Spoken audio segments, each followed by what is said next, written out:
Hey everybody, it's Sean, Bulle the Kid. In 2007, I was on the phone pacing around in a vacant lot that I own just behind my office building in a small northern Arizona town when my foot kicked something up from the dirt. So I bent down and I picked this thing up and I dusted it off. It was a small disc-shaped object, had a square hole in the center, looked like Chinese writing on it. And I got the feeling that I have just found a Chinese coin. But what I didn't realize until later is how old this coin was. The age of this coin was shocking, to say the least. Now, to identify this coin, I went on the internet and I found a website called calgarycoin.com, and they have a really good reference for Chinese coins. And what I did was I looked at the most recent dynasty, which was the Qing Dynasty, and what I was determined to do was match one side of this coin with the pictures that I saw there. And as I scrolled beneath the Qing Dynasty, I found an emperor, Emperor Shih Tsu, as in the dog, and one side of this coin matched up perfectly with the picture on their website. And then underneath that, I could match the other side of the coin with the place that this coin was minted. So I was able to make a perfect match with the Lin Qing circuit in Shantung. Now, if you look at the age of this coin, it's saying that Emperor Shih Tzu reigned from 1644 to 1661.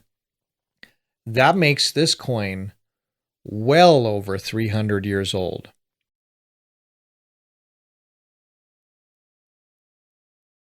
So this Chinese coin left me with more questions than answers. In order to find these answers, I needed to examine the town that this was found. Now, this particular town is known more as a Route 66 curiosity than anything else, but it had its origins with the railroad. In 1882, the Atchison, Topeka, and Santa Fe Railway laid track through this area, and this town was originally called Prescott Junction, and it was known as a switching station. So when I purchased the lot several decades ago, some of the old-timers were telling me that they thought some of the railroad workers lived in tents on that spot. And then later, those tents were replaced by little shacks and little lean-tos. And then those were removed. And then there was a horse corral with a little barn there for several decades until about the 1940s. And then that was removed. So I knew there was a little bit of history with this. And being that when I bought the lot, the whole thing was really full. It looked like it was full of trash and it was lumpy and all that kind of stuff. I took my backhoe, probably more than 20 years ago, I took my backhoe and I smoothed out all that lot. So I would have probably brought stuff up to the surface. Now, me being the curious one, if I found this Chinese coin there, I've got to go see if there's anything else. So I took my metal detector and I was searching all around. Now, it's a very difficult place to metal detect because your metal detector is constantly beeping. There's so much iron in the ground. There's little specks of iron from old cans and possibly some corrugated metal roofing that has rusted and deteriorated and went into the ground. So I ended up digging around and I started digging up various items from all over the place. I was able to unearth an assortment of relics on that lot, but none of them really pointed to the Chinese. I found old bottles, skeleton key, porcelain doorknob, horseshoes, railroad spikes, things like that. Now, one of the interesting things, I'm holding one of the railroad spikes that I found, and this had to be in the ground a very long time to have this amount of deterioration. Because in Arizona, it takes a long time for things to rust like this. So this one here, I would venture to say, is original 1800s railroad spike. The other interesting thing I found is I found what looks like a little wagon wheel. It's a cast iron wagon wheel that I think came off of a child's cast iron toy, because they used to make toys a long time ago with horse-drawn carriages and things like that. So I think that's what this is. That was in the ground.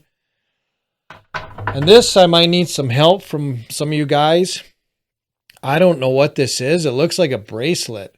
This thing is made out of solid copper, and it is heavy, really heavy, and it looks like it's the shape of a wrist.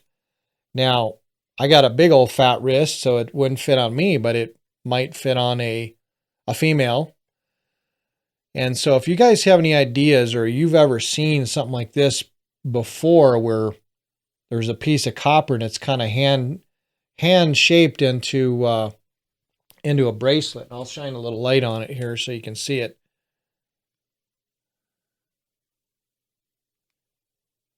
But yeah, I don't know what's up with that thing. So anyway, the Chinese coin was the only thing that I could really identify as Chinese. So the other thing I had to ask is, what were these coins used for in the 1800s?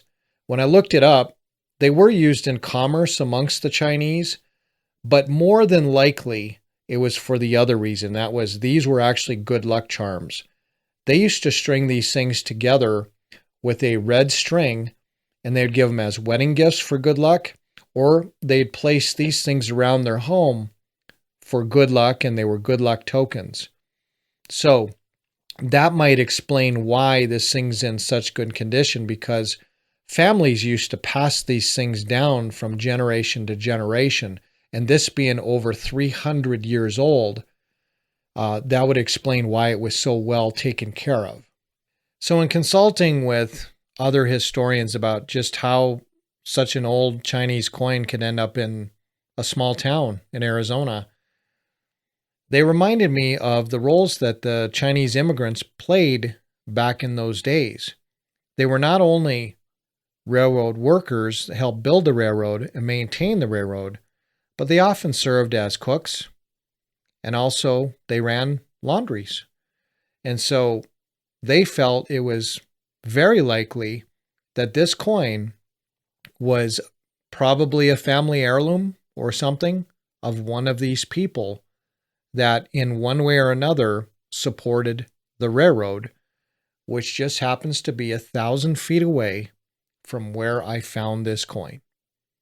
So I can't say for certain how this Chinese coin ended up in this vacant lot in a little town in Arizona.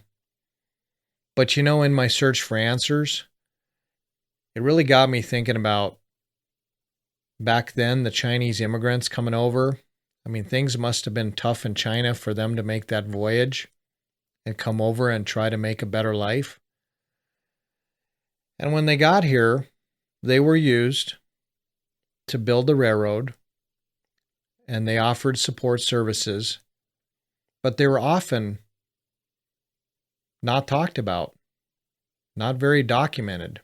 I mean, if you try to go online and try to find pictures, nobody took pictures of them hardly.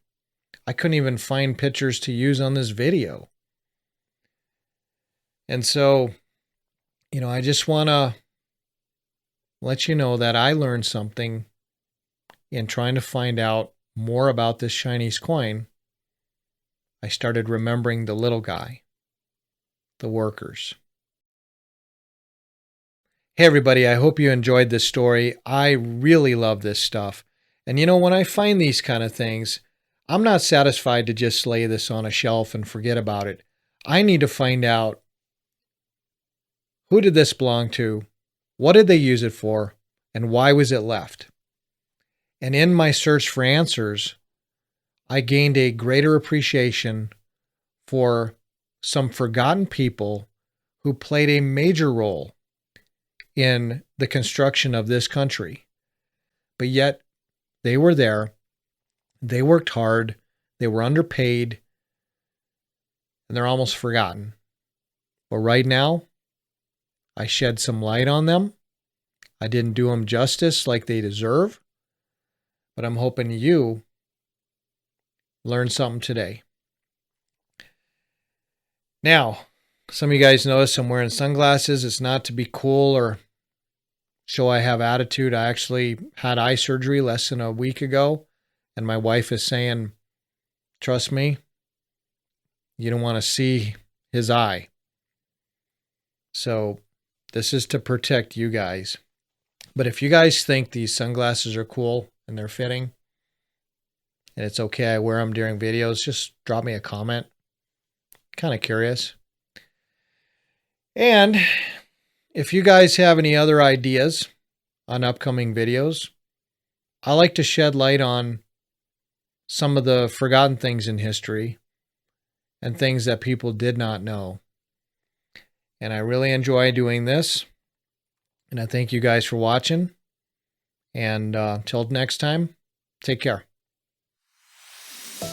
Beneath the roads we travel, the bridges we cross, the railways that stretch beyond the horizon, there lies the sweat of the unseen, the hands of the forgotten.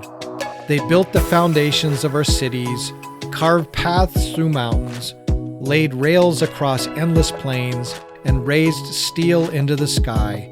Yet history seldom speaks their names. They were the laborers who toiled in silence, the men and women who bled for progress, but were never given a place in its story. Under scorching suns and freezing nights, they worked, not for glory, not for recognition, but for survival. Their calloused hands shaped the world, but their voices were lost in the echoes of time. Today we remember them, not as shadows in history, but as giants upon whose backs our modern world stands. To the nameless workers, the builders of nations, the dreamers who never saw the future they created, this is your tribute. Your sacrifices were not in vain, your labor was not forgotten, and though history may have turned the page, we will continue to tell your story.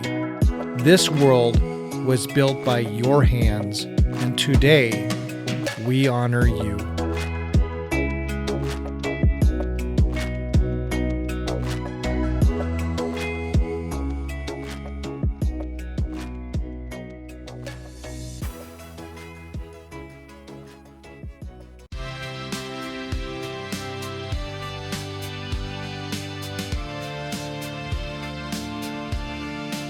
Bulle, the kid.